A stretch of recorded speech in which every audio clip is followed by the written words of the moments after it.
Oi pessoal, tudo bem? Hoje nós estamos aqui então com a psicóloga Paula Menta para realizar o nosso terceiro episódio.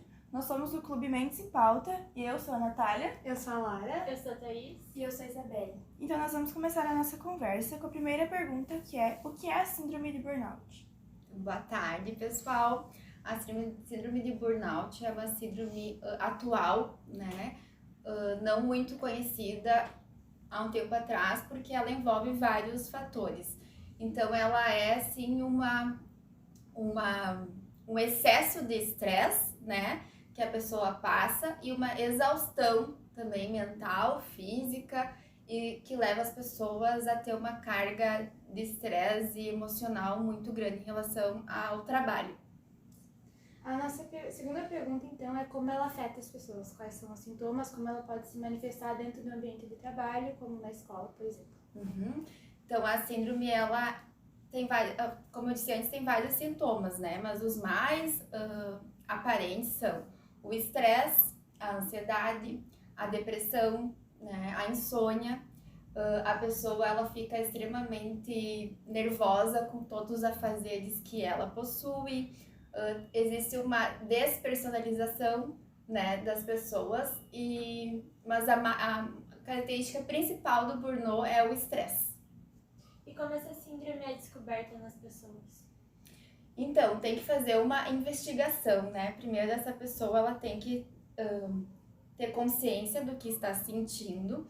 E normalmente as pessoas com esses sintomas vão para uma ajuda médica, né? Então é importante uma avaliação psiquiátrica, ou um clínico geral avalia e indica para um psiquiatra, para um psicólogo, e aí a gente vai fazendo um checklist, né, do burnout, que é uma queima total, né? Sim. É como se a pessoa estivesse assim no último nível do estresse. E como que é realizado o tratamento? Bom, o tratamento, dependendo do grau da síndrome, precisa conciliar com medicamento, né? E terapia, para a pessoa poder se dar conta de que já ultrapassou os limites, para a pessoa poder identificar o que é aquilo no trabalho que está afetando ela, para a pessoa conseguir conciliar trabalho, vida social, vida pessoal melhor. Então, mas hoje nos adultos a gente vê que é um tratamento conjunto com o médico, o psiquiatra e o psicólogo. E quais seriam as possíveis maneiras de evitar a síndrome? Se fala hoje muito em atividade física, né? Porque a atividade física, ela é uma terapia, né? E atividade física, a gente libera um hormônio chamado dopamina, que é o hormônio da felicidade. Então, atividade física é uma das indicações para quem sofre da síndrome. E também da gente poder conciliar, né, tudo que a gente faz hoje numa vida mais saudável. A gente está realizando as pesquisas sobre burnout, tanto nos professores quanto nos alunos, né? Porque o burnout em si já é recente, nos alunos é mais recente ainda, né? As pesquisas, a gente foi ver, os artigos eram tipo do ano passado, desse ano, e antes disso nem existia. Então, assim, a gente percebeu também que na nossa escola, a gente fez uma pesquisa e a incidência dos sintomas do burnout são bem altas dentro dos alunos da escola. A gente queria perguntar se tu consegue, tipo, dizer quais seriam alguns fatores para que isso pudesse ser tão frequente nos jovens hoje em dia. Eu atendo bastante adolescentes. E o que eu percebo é que talvez a pandemia acumulou um excesso de tarefas escolares para os adolescentes, principalmente para aqueles que estão no ensino médio e no terceirão, né? Então eu vejo que os adolescentes, eles acabam se sobrecarregando com trabalho, prova, muitas tarefas online, fora as outras atividades que os adolescentes estão tendo, sim, fora do contexto escolar, né? Então eu acho que a pandemia, ela acabou trazendo a síndrome de burnout para dentro das escolas com os adolescentes, porque para os professores isso já é mais antigo, né? Sim, os professores já sofrem da síndrome há mais tempo, mas os adolescentes eu vejo que começou ali na pandemia, né? Até porque na pandemia acabou que a gente perdeu uma parte do conteúdo que é requisitado pra gente seguir, né? Eu vejo muitas vezes em algumas matérias alguma coisa, vocês viram isso no 8º ano. No 8º ano eu não vi nada, né? Aí eu acho que esse é um dos fatores. E, tipo, matérias essenciais, né? Matemática, por exemplo, matemática básica, tem coisas que acaba que foi perdido, né? Que a gente não aprendeu e aí hoje em dia é cobrado. E daí a gente tem que estudar o conteúdo atual, o conteúdo antigo pra te entender o atual, né? Então é uma coisa que sobrecarga também. E eu acho que o que influencia também a síndrome de burnout nos adolescentes, porque assim, a gente pouco diagnostica o adolescente com síndrome de burnout, porque ela é uma síndrome mais ocupacional, ela é uma síndrome do trabalho. Tanto que, se a gente for ver na faculdade, a gente estuda síndrome na psicologia do trabalho, né? Mas nos adolescentes hoje aparece muito porque vocês têm uma, como é que se chama? Uma reestruturação no ensino médio, né? Sim. Então vocês têm várias tarefas além das disciplinas, e as disciplinas juntas e as disciplinas com o trabalho envolvendo, né? Tipo as feiras do conhecimento, então tudo isso gera uma sobrecarga que vocês têm que lidar, né? E os adolescentes já estão mais ansiosos, então às vezes isso fica difícil, né? Queria fazer uma pergunta também, a gente estava conversando entre nós, a gente percebeu que muitos dos nossos amigos, colegas, enfim, a gente acaba se comparando muito com o que a gente vê nas redes sociais, né? Aquela coisa do Instagram, aquela vida perfeita, a pessoa estuda o dia inteiro, vai, faz, acontece, e a gente tá ali assistindo e pensa, meu Deus. Tu acha que isso também tem a ver?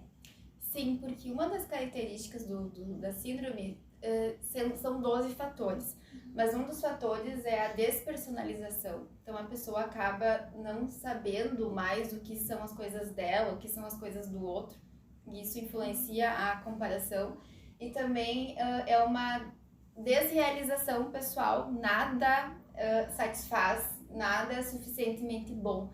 Então, acho que as redes sociais têm tudo a ver com isso, porque parece que lá tudo é muito perfeito, né? Onde existe um ideal de ego, mas na verdade é só um ego vazio, né?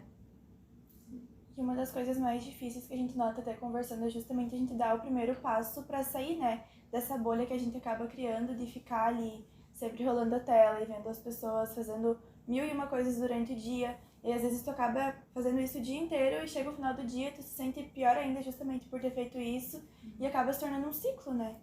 É porque hoje as pessoas, com as redes sociais e com a tecnologia, né? Porque o celular hoje faz parte da gente e não deveria ser assim, né? Sim. Mas as pessoas acabam que veem ali nas telas que tem que ser produtivo o tempo inteiro, né? Isso também faz com que a síndrome cresça.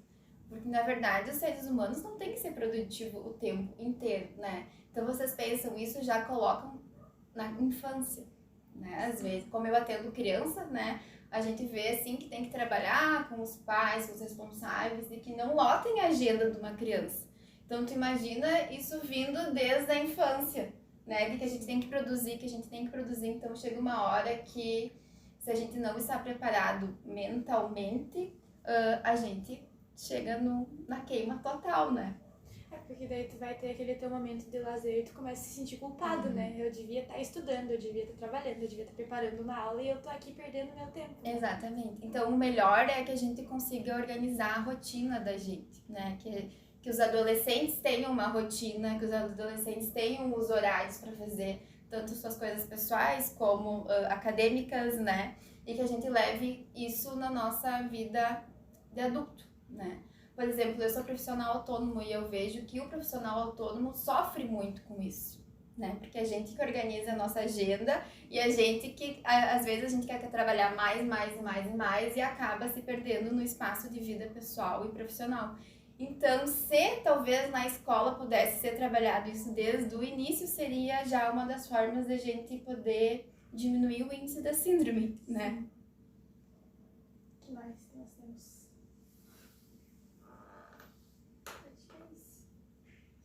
Quais seriam as possíveis maneiras de evitar a síndrome de burnout? Então, acho que uma das coisas que a gente conversou aqui é a rotina, né, das pessoas se organizarem em relação à rotina, a atividade física, como a gente também falou antes, das pessoas poderem saber identificar o que estão sentindo, né, porque aquele primeiro sintoma de ansiedade, de estresse, de cansaço mental do trabalho já são indicativos, né. Claro que tem trabalhos que a gente sabe que faz parte a carga de estresse mental, por exemplo, na pandemia a gente viu os enfermeiros sofrendo muito com isso, né? Mas é importante as pessoas poderem se conhecer melhor e saber que saúde mental é importante. Porque a saúde mental, se a gente não cuida dela quando ela está só no mental, ela estoura no físico, né? E aí quando estoura lá no físico, os fatores são bem maiores, né? Ainda mais, por exemplo, nos professores, que é um trabalho que tu lida com gente que tá em desenvolvimento, né? Tu pega um professor com burnout, as aulas dele não vão pra frente porque ele não consegue, né? Ele acaba descontando alguns fatores que ele tá no mental dele nos alunos, né? Exatamente. E também tem uma questão, né, dos professores e toda a questão da realização profissional, né, de se sentirem realizados profissionalmente, se sentirem reconhecidos. A gente escuta muito isso, né, que a síndrome dos professores, nos professores, tem a ver com também o reconhecimento, né, que talvez a classe precisa, né, porque merecem. Eu acho que eles têm um trabalho bem exaustivo mesmo, que é formar pessoas e também ensinar, porque hoje a escola tem esses dois papéis, né, de formar caráter e de ensinar academicamente. Nós conversamos com umas professoras nossas, né? A gente fez uma entrevista, assim, e elas falaram que, por exemplo, num dia tu teve que ser psicóloga, tu teve que ser mãe, tu teve que ser professora, tu teve que ser tudo, aí tu vai conversar com alguém e a pessoa fala, nossa, mas tu só dá aula. Aí acaba ficando com aquele sentimento, né? Eu me esforço tanto e eu não tenho retorno. E eu vejo, assim, que a partir, talvez, de agora, né, de 2022, 2023, depois que a pandemia passou, eu acho que os professores vão ser cada vez mais reconhecidos, porque eles enfrentaram uma barra bem grande ali na pandemia, né? Foi bem difícil para eles. Eu acho que eles foram, assim, tanto vocês quanto eles foram os mais afetados, né, em relação que tudo mudou, né? É verdade. Então, acho que eles precisam ser reconhecidos para que eles possam ter um ambiente mais saudável, uma vida mais saudável profissionalmente, né? E até nessa entrevista que a Laura citou, a gente nota que, assim, a profissão deles é uma profissão que exige muito de ti por fora, né? Tu precisa tirar um tempo pra te preparar uma aula, pra te pensar em um projeto diferente pra escola, então é uma coisa que exige muito delas, sem ser no expediente de trabalho, né? Então, elas comentam também que é justamente muito difícil tu se controlar e tu parar. Não, agora é meu momento de ficar com a minha família, agora é meu momento de lazer. Tu se desconectar da tua profissão um pouco pra conseguir cuidar um pouquinho de ti, né? Mas isso tem a ver, eu entendo, mas acho que isso tem a ver também com os locais que os professores trabalham, e não só os professores, né? Não só os locais dos professores, mas as empresas, as instituições, de que proporcionem, então, essa carga horária para os professores, para poder trabalhar em casa e na escola, mas com a carga horária dentro de um horário de trabalho. Porque exatamente é como o profissional autônomo não deu conta das 8 horas que tu tá no consultório, tu chega em casa e continua, né? Ou vai atendendo até às 9, até às 10. Tem muita gente que faz isso. Então, acho que é saber, as instituições e as empresas poderem enxergar esse lado e também a pessoa poder separar isso, né? E conseguir se dar valor fora do trabalho, né? Porque eu vejo que as pessoas que sofrem com burnout, elas acabam que toda a validação delas vem do trabalho, né? Então, por exemplo, essa minha aula foi muito boa, tô me sentindo bem, não foi. Aí eu me sinto mal, não sei dar aula direito. E acaba que a pessoa baseia a autoestima no trabalho, né? São pessoas, muitas vezes são pessoas que têm uma cobrança excessiva sobre si, né? Ou traços de perfeccionismo, né? Mas também tem pessoas que não têm isso, mas de uma empresa que exige muito, de uma empresa que é muito rígida, de uma empresa que te cobra resultados e produtividade o tempo inteiro, que não há um reconhecimento diferente. Aí a pessoa quer produzir sem parar, né? Então eu acho que por hoje vai ser isso. Se tu quiser falar alguma coisa...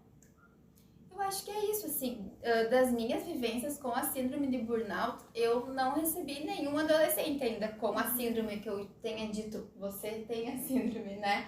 Mas a gente vê, assim, características da síndrome em outras situações, em outros diagnósticos nos adolescentes, né? E uma das... Não sei se vocês já fizeram a pesquisa, mas as mulheres são as mais afetadas, né, pela síndrome, porque a mulher tem aquela questão de trabalhar em casa, trabalhar no trabalho, né, cuidar E dos ter que sempre filhos. se manter perfeito. Né? Exatamente, de ter que dar conta de tudo, né? E uma das áreas mais afetadas ultimamente foi a área da saúde em função da pandemia, né?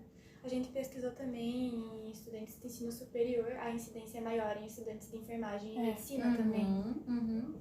Médicos e enfermeiros são tipo, aquela primeira categoria, né? E aí também tem os professores. Né? Mas é uma síndrome, assim, que ela é muito atual, né?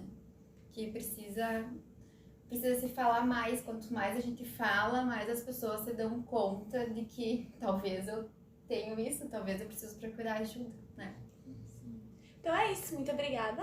Imagina, eu que agradeço, meninas. Tchau, pessoal, até o próximo episódio.